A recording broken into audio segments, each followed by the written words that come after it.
the reason why this is so crucially important to me is, you know, everybody is moving to the cloud, whether that be like we know, like primarily people on Microsoft. The solution also does Google Workspace, which is before it was G Suite. The reason why that's important is I know some organization will keep like some legacy Google Drive plans, and then move some stuff to OneDrive and so on. So we do kind of both. That's migration to the cloud is just accelerating. Like I think the primary proof of that, if you look at Microsoft's numbers over the past 15 years, is just being everybody's moving to that Mind-boggling. cloud. Yeah. What are you seeing, Amol, in terms of cloud adoption from your end? Are you Oh, I seeing think, that less I'll tell on-prem? you. Well, 5 years ago when we actually started out, we used to do a lot on on-prem to cloud exchange migrations. That now we are seeing a lot more on-prem to cloud SharePoint migration. So the first wave, I mean, we already know the Azure's ticking up as well. Like every year we see more and more Azure migrations happening, as Microsoft keeps building their SaaS solutions in the cloud. A lot more companies are transitioning over to that. But it went from just being simply emails. Now we see a whole lot of file server migrations. It's just terabytes and terabytes of data flowing up, and that's why I think immutable backups to me has been super important as a topic, and it doesn't have to be complex, right? And that's the reason why we started talking, Milos, about your backup technology, because before that we were only doing service desk for us, right? So yeah, sorry, continue. So yeah, I mean that's a trend that we always see in the space, whether that be Azure or Microsoft 365. People are really starting Yep. to embrace that journey. And that slide, this next slide that you see here on the screen, this is actually what I call the biggest misconception in public cloud responsibilities today. Is a lot of people are with Microsoft 365 or with Google Workspace, and they think, well, I got a subscription from one of the world's largest companies, so they must secure everything, right? And they must have all my backup. And that's the end of that internal discussion. And that's the case for 95% of people, right?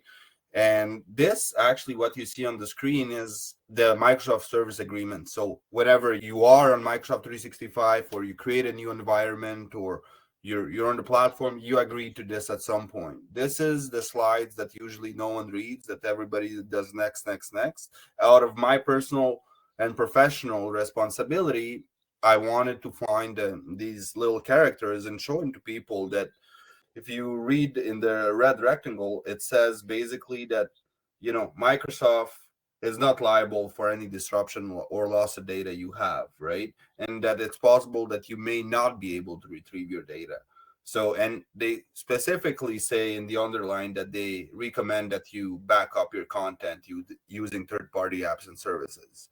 So we're not coming here and saying Dato's telling you to do it or Crucial Logic's telling you to do it. And that's really the angle we want to take. We want this to be super like information filled and tell you this is the limit. Please be aware of it.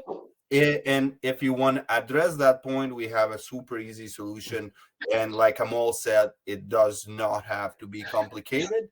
And I'll kind of let Amol develop Yeah, on and this. I'll explain. I'll put some color to it. So, when I would say 2 years ago, or even actually a year ago, if you would have asked me, I would have said Microsoft's retention, is more than sufficient, right, from a recovery perspective, right? But there's two ways of looking at it. It's retention. So if you want something really quick and you want to just access a file and restore it or whatnot, you still need retention. Make sure that you still have retention configured. This solution doesn't replace the retention policies that you have, like 5 year, 7 year, or whatever that is. That's natively, you need to have that. What this solution actually does is actually a backup solution, right? So back then we would say, there's no real need for third-party backup solution because there is a retention, policies that Microsoft has. But clearly, in sometime last year, there was a end user licensing agreement change made where Microsoft themselves are now recommending to have a third-party air-gapped backup solution. And I think it's just a very simple change. It's not that complex to actually configure, which Ryan will show us. So it's important for us to kind of pay attention to it and see if this fits the organization's needs, right? Excellent point, Amol. Yeah. And that's always in the field. That's one of the questions that comes back a lot, right? Well, Milos, I have archiving. Why would I need that? Like, Right. I have archiving, we have journaling, we have something else. So this is not to be, and the way I explain it really simply is archiving and other native stuff in Microsoft is for compliance and auditing. This, what we're showing you today, is for business continuity. Recovery. So Yeah. if something happens, you're able to recover your data, right? Correct. And when we speak about security, what I always say is you can have 1,000 bells and whistles, but you need to make sure that your data is recoverable. Because if you lose your data, all the things that you acquired or implemented before, they're kind of meaningless if data is lost, Yeah. right? Absolutely. So think of it from this is not for compliance. This is really for business continuity. This is not for auditing. And Right. I'm all I being think step one on recovery, actually, if you look on the next slide, right, is check your Yeah. backups, right? So Yeah, and there you that's go. kind of one of the pieces that I always like to call out as well, right? We can have, just as you put it, Milos and Amol, like all the bells and whistles on the front end, all of the different components to try and make sure that we're stopping the threat actors from coming into our environment. But at the end of the day, we could have all those systems in place and something can still slip through. Or maybe it's not even something slips through, but one of our employees just, is being let go and they're going out on a bad note and they decide to delete their entire OneDrive and all of their emails and a few SharePoint sites on their way out the door, right? So Microsoft isn't saying, ransomware is the only threat that's out there. It's actually one of the things that we're going to talk about here coming up in a few minutes. But just as you can see on this screen, right, when we're looking at, this is actually a Microsoft help article directly from their learn.microsoft website here. You can see if we're looking to recover from a ransomware attack, their first step is recommending that you verify your backups, right? It's not saying, oh, we go into recycling bins and we try to recover the data from there. We go into our archiving tool, right? It's backups. This is the number one way to recover your data in the event of some sort of, encryption event, of course. But again, even outside of those encryption events doesn't mean that we don't need to worry about backup, because again, we can have all of our systems airtight, air gap. There's no way a bad guy's getting in. One of our end users can still make a mistake and let someone in, accidentally delete some data, or of course do something malicious on their end as well. So all in all, I think that these, some of the content that we've showed you thus far really speaks volumes to how, Microsoft is recommending we recover. I can add something, Amol, while we go further. And the concept is really like the way Microsoft is thinking about this is, do you have an external copy? Right, of that data, right? It's good to have it via different measures like archiving inside Microsoft. For Microsoft, it's very black or white. It's, do you have an external copy somewhere else? That's what we recommend. And I'll pass it off to Ryan and Amol to for the second part of the webinar. But this is not to be underestimated. Just a quick stat for you guys: there's about 1 million tenants in the world, and about 85% of them don't have any kind of third-party backup, even though Microsoft has recommendation. So we're telling you, don't be in that patch. Do your homework, and we have super easy tools you can implement this. All right, Ryan. So in the interest of time, let's go through the next couple of slides and Jump then right jump into the the demo. because that would be Absolutely. interesting. So a lot of what I'm about to go through here is really just going to reinforce what we've already been talking about, right? And I start with this first slide on the screen. SaaS data is at risk, and big scary skull and crossbones. And this isn't necessarily to scare anyone, right? The concept that I'm really trying to get across here is not that, hey, we've moved our data up into the cloud and it's more risky or it's more at risk, right? Of course, the risks that we're talking about here, ransomware, end user deletion, malicious deletion, they've always existed, whether our data was on premise or in the cloud. So we're not trying to say moving it up to the cloud makes it more risky. But one of the things I find is that, hey, when it's physically in our office, when we can feel it, see it, touch it, we know that we need to back that data up. That's our data. but we move it up into Microsoft. And I think the biggest misconception is that, hey, it's no longer my data because I can't physically feel it, see it, and touch it. So I used to do, backup in my environment. So I'm sure Microsoft's doing that for me. But that is the biggest misconception. It is still our data, and those same risks, right? All of us, all of the good guys, we moved our data up into the cloud. The bad guys, they're not that far behind in terms of the way that they want to attack our data. And we've got some slides here that we'll flip through relatively quickly that just sort of talk about data loss. But you can see 1 in 3 companies using SaaS applications are going to lose data. I think that's a pretty powerful statement in itself, but you might be thinking, okay, well how? And the biggest, obviously, concern when it comes to these conversations is, well, I don't want to get hit by ransomware or have my data crypto locked or whatever it might be, gets hit with some sort of malware.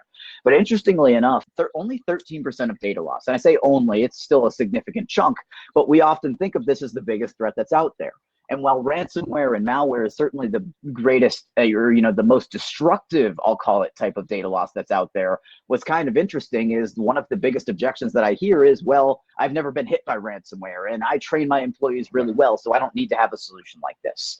But what's kind of interesting is that 47% of data loss and then another 7% are actually caused by our end users, whether that's accidental or malicious deletion. So well over 50% of the data loss that we see happening in Microsoft 365 is actually happening just due to our end users making some sort of mistake, which is interesting, right? So that's always what I like to sort of, throw out there is, hey, just because I've never been hit by ransomware, or I train my employees really well and I've got all the bells and whistles on the front end, doesn't mitigate the need for a solution like this. So always like to throw that out there as well. And to sort of put a really nice bow on it here, and then we're going to jump into the demo itself. The last slide that I like to throw up on the screen here is actually one that we worked on and developed with Microsoft, right alongside of Microsoft's rep who is working with us in data. We have bi-weekly meetings with our Microsoft support representatives over there. But I think this does a really great job of sort of outlining where the responsibility lives, right? It's the same conversation that we've been talking about. So, hey, we move our data off of that on-premise server and up into the cloud. So, hey, all of that content that was on, we could physically feel, see, and touch. It was in the 4 walls of our office. We've now moved it up to 365. And we see all of the benefits and the advantages, right? We get access to our data from anywhere. Microsoft has redundant copies of our data across the US, for example, or across Canada or across whatever region. But again, the biggest misconception is, hey, I've moved it off of on-prem and into the cloud, so Microsoft is taking care of that data for me. And what we've, again, worked on with Microsoft, and it really does relate back to this SLA, right, where Microsoft recommends that you regularly back up your content. When it comes to the data itself, it's still our responsibility to protect it from those things like human error, malicious error, insiders, hackers, and viruses, and things like that. So again, Microsoft comes out and tells you this. Data is going to come out and tell you this. Crucial Logic is going to come out and tell you this. And it really is something that at the end of the day, it's not optional anymore. It's a situation where, just like when we were on premise, we wouldn't be caught dead a day without having a backup solution, because that's our business critical data. We need that to keep our businesses up and running. All right, so let's jump into the demo that we are so highly anticipating here. Yeah, I just want to show Yeah, how easy it is, basically, right? Like I think we implemented it within Crucial Logics in literally minutes, right? Very simple to implement from an Office 365 perspective. So yeah, let's just show the audience how simple it is to implement absolutely. And I don't actually have slides prepared on the process that shows the actual process, but I always like to speak to it. And it is relatively simple here, basically what happens. So Crucial Logics in the team is typically able to handle the setup on your behalf. And it's a really, really easy platform to get up and running. So essentially what will happen is, during the setup process, we redirect you to Microsoft 365 to sign in and authenticate the backup account to your Microsoft 365 tenant. So essentially during this process, what will happen is we will ask you to sign in directly to Microsoft 365 with a global admin and accept a number of API scopes. Now, what's really important to call out about this process is that when you're entering these credentials, you're entering them directly into Microsoft. At no point will Datto or Crucial Logics ever store your Microsoft 365 credentials within our own internal systems, right? We've got the authentication, which runs strictly through Microsoft. You'll accept some API scopes, and what it really does on the back end is it generates what's called an enterprise application on your Microsoft 365 tenant, and that application gives us the level of access that we need to do our job. So our token is not tied to one particular user, so you don't need to worry about that user leaving. You don't have to worry about us storing those credentials or even us creating ghost service accounts on your behalf. Sometimes you'll just see these random service accounts pop up in your environment. Don't necessarily require a license, but again, it's just extra users hanging out around there, extra vulnerabilities that we don't necessarily need to worry about there. So you'll accept those API scopes, and from there, we've made our connections. We've got the backup account now connected to your Microsoft 365 tenant, and from there, we kick off what's called the initial backup, the first full copy of your environment. That initial backup can vary in terms of how long that'll take. Usually I find we can back up around 6 to 8 terabytes of data in about 3 to 4 days during that initial backup. And then once that initial backup is complete, we run 3 daily automated backups every single day. So you get a good spread throughout the day, right? One from midnight to 8 a.m., one from 8 a.m. to 4 p.m., and 4 p.m. to the following 12 a.m. to get a good spread of backups throughout the day. And that'll be for every Exchange mailbox, every shared mailbox, OneDrive environment, SharePoint site team. They all get those 3 backups every single day. So from here, what I like to do is jump a little bit into the seat management side of things, just to show you what that looks like. And from there, we'll actually run through a recovery of a few emails, OneDrive files. We'll take a look at the SharePoint backup, of course, as well. But here within the user management side of things, we can see I get my list of users, and I do have the ability to pick and choose on a one-by-one basis. I can upload via a CSV to protect or unprotect in bulk. But we do also have this really nice functionality called auto add. And what auto add's main purpose is to make the tool very set it and forget it, right? So each time a new licensed user comes online, that user can automatically be pulled into the backup. Every time a new team gets spun up because you're running a new project, well, you don't have to contact the mole and his team, or you don't have to sign into the backup to make sure that we can actually get that service backed up. The auto add functionality can automatically recognize those new license additions, those new team SharePoint site additions, and automatically pull them into the backup, again, to make this tool very set it and forget it. I think one key thing here is in terms of access as well. This can be fully client managed. We don't need a third party like Crucial Logics to manage their backup. I mean, if we are doing managed services for our clients, then we generally manage it for them as well. But if the client just wants to buy this on its own, then it can't just be managed fully by them. We don't need access. We don't have access to it. We can set it up so that we can get a notification, so that we can keep an eye if a backup failed or not, along with the client, which I do for a few of our clients, where even though we don't manage their environment fully, when a backup does fail, I get a notification, so we can notify our clients that, hey, there's something going on. You may want to log in and check what's happening, or call data support directly, right? And the other thing, which I think is a key point, I don't know if you, Ryan, had this as a mention later on, but SharePoint backup is absolutely free, regardless of whether it's 1 terabyte, 2 terabytes, 100 terabytes. Your entire SharePoint backup is free, because SharePoint is probably one of the most expensive storages in the Microsoft ecosystem, right?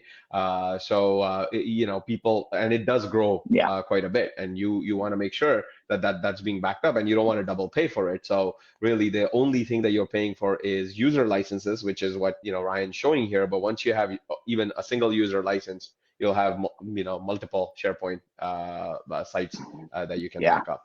Sorry, go ahead. I'm not trying to steal your thunder there. Absolutely. No, I appreciate you calling that out. And you're absolutely correct. Yeah. So on the 2 points there, so we can set this platform up so that it is completely managed by the Crucial Logics team. It can be completely managed by you as a client of Crucial Logics, where Crucial Logics has no access. And we could even set this up as co-managed, so that both parties have access to the solution. So that's 100% correct. Whatever, each individual organization has their own needs and wants for what they need. And you can absolutely adhere to all of those. And then additionally, as you pointed out, we do have our seat management broken up into the different areas of 365 that we protect. So your Exchange mailboxes, your OneDrive, your personal OneDrive storage, and then SharePoint sites and Microsoft Teams as well. And the only thing that actually gets charged for are going to be your users within Microsoft 365 that we're backing up. We'll bill you for those, but your SharePoint sites, your shared mailboxes, your Microsoft Teams, those are all backed up completely free of charge. And as Amol mentioned, it's an unlimited storage platform. And one of the reasons that we can offer that unlimited storage, it actually goes to one of the real benefits of Datto SaaS protection, is because we back up this data to a private cloud infrastructure. So we're not backing this up to Amazon AWS or Microsoft Azure, the Google public cloud. It's a private cloud infrastructure purpose-built for backup and recovery. So it's built to do exactly what it's doing, as opposed to some of those public cloud servers there. So, and for our overseas clients, you actually have data centers all yes, across we the do. world, We absolutely right? do. So we actually have 11 data centers globally. We've got 2 in the United States, 2 in Canada, 2 in, or actually 3 technically in EMEA, and then we've got 2 in Australia, and then just 1 in Singapore today. So from here, we can get into the actual recovery process. And as Milos and Amol mentioned, this is the easiest part of the entire demo. The recovery process is an incredibly straightforward thing here. So what we've got is we break the backup up into the different services, right? We've got OneDrive, Exchange, SharePoint, Microsoft Teams here. Let's say we've got a situation where an end user accidentally deleted a few emails, and the legal team's down their back. They're asking them to produce some sort of signed contract, whatever it might be. We can't find the data anywhere, and the user realizes, oh, I was doing some cleanup of my Exchange environment a couple weeks ago, must have accidentally deleted it, and they're coming up to you or a mole, and they're saying, hey, is there anything you can do to help me get this data back? And all you're going to need to do with the backup here is jump into whatever service they told us we lost data in, right? So let's say it's Exchange Online. We search for the particular user that told us they had lost some content. In this case, I'm going to use my user Tulsi, and I click on his account to dive in. And this page right here is actually where we're going to be running the recoveries for this user. So you can see that right away that not only do we back up the content of this user's mailbox, but all of the folder structure, all of the organizational hierarchy that's maintained not only within our backups, but also, as we'll see in just one second, we hold on to that within our restores as well. But the snapshot tool here happens to be March 1st, so we don't have a lot of snapshots here in March. But if I jump back to February, you'll be able to see all of the different point in time snapshots that we take. Now, we talked about that we have 3 daily backups, right? To get that good spread throughout the day. Those are automatically scheduled, and we can use the snapshot tool to jump back to our previous point in time, and I can get a live view of the environment as it existed on February 17th, right around 11:30 a.m.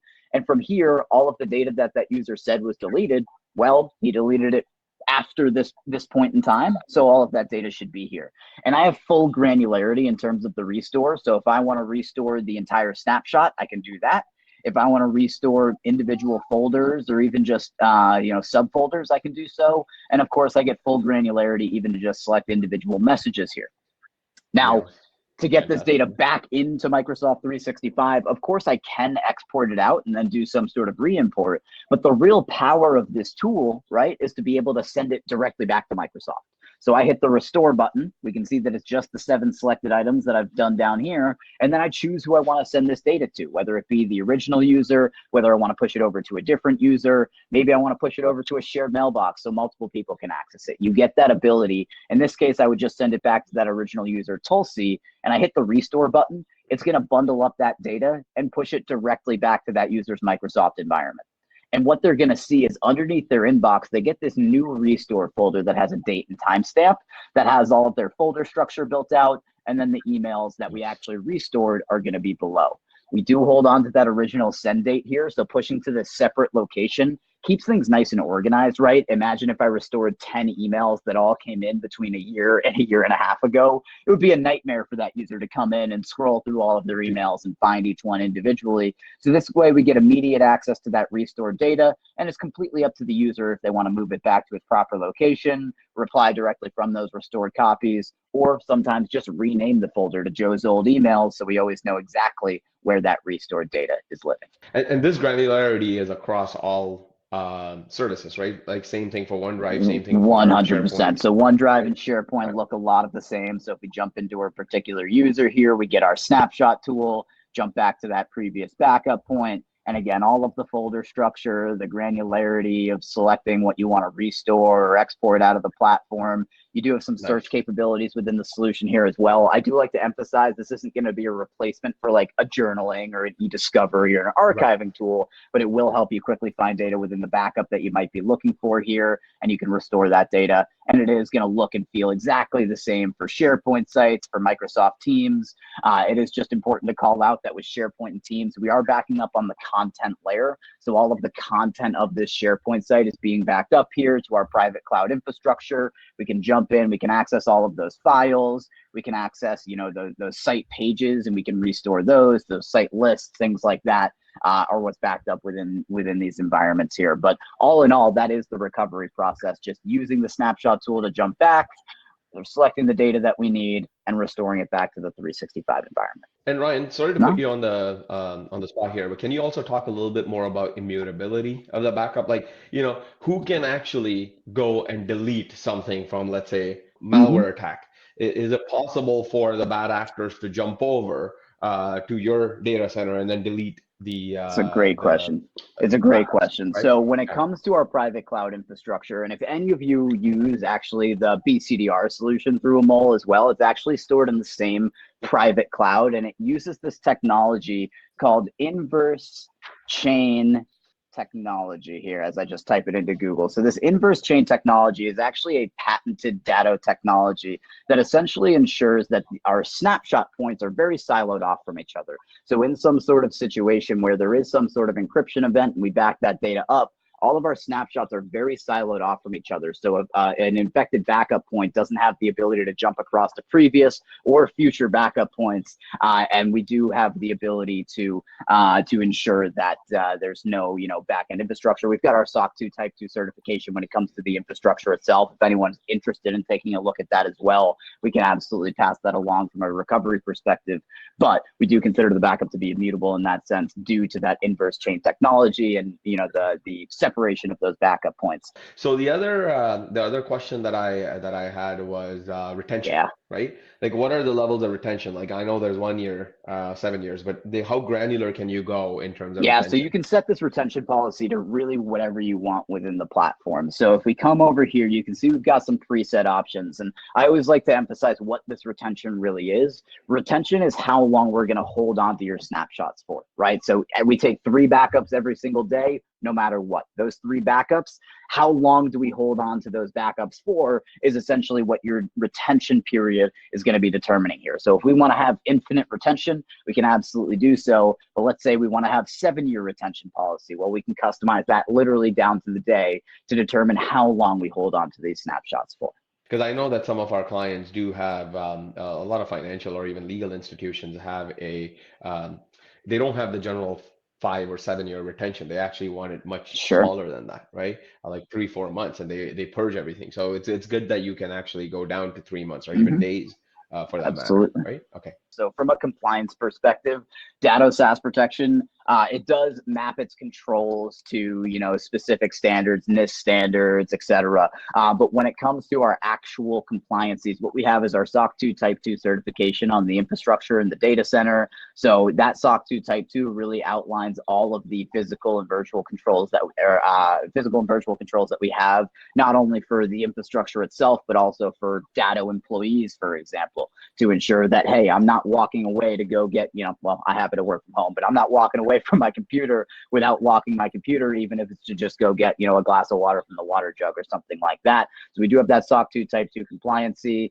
and then we adhere to other standards, you know, GDPR, the right to be forgotten, all of that good stuff. We can adhere to those compliances. If, for example, maybe you're, under HIPAA compliances, us ourselves, we are not HIPAA compliant, but that's not usually a requirement for the backup solution to be HIPAA compliant. It's more for you to get HIPAA compliancy, you have to have a backup solution in place. So we help other organizations become compliant in some standards, and we have our SOC 2 Type 2. Does Datto have an ability to recover in the private cloud? For example, if our on-prem infrastructure is compromised, now can I spin up a VM in Datto Cloud? So I know maybe I can answer this, and Ryan, you can have another add some more color to this. So Datto has a couple of different backup solutions. There is a SaaS protection which is focused on Office 365 365.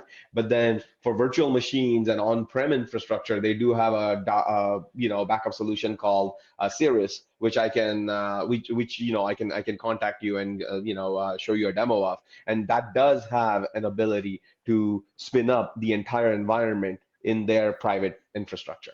Right? Yeah. It's very simple. It's a click of a couple of buttons. But yeah, that's a whole topic on its own, and that's why we didn't want to talk about this. And maybe we can do another webinar that just talks about the Datto Sirius backup for Azure and on-prem and things like that. Yeah. So yeah. Yeah, we'll run that for sure. Just to kind of to wrap this up and to add a couple of points, I think what's important with these solutions that you guys understand as well is, you can move data from user to user, but I've seen hundreds and thousands of organizations in the last 15 years that don't have any backup. So whenever an employee leaves, they just lose a ton of data, right? With this solution, you can switch the user as a shared mailbox, which is no cost. So it doesn't take a paid license, and we actually retain the OneDrive for free, Correct. right? So your strategy when departures happen in your organization now That's with true. this product totally changed, because like I told you, thousands of organizations are using terabytes of data every day because they don't have something like this, and it costs them money to retain data, and our shared mailboxes are free. So that's also a very big component of it, because who knows what kind of compliance, like here in Quebec we got law 25, but there's laws coming in Canada like this where it'll be mandatory to keep data, right? For certain periods of time, even for people who left. So like I'm just thinking ahead, and I think that it's also a great way to retain data. I think it's a good point that the shared mailboxes, there's no cost to shared mailboxes. And when a person leaves, you convert the mailbox to a shared mailbox, release the Office 365 license, still have access to their data in OneDrive, and you don't need to lose the OneDrive data, right? So because generally you have to reassign that OneDrive data to someone and still have a license tied to it. So no, that's fantastic.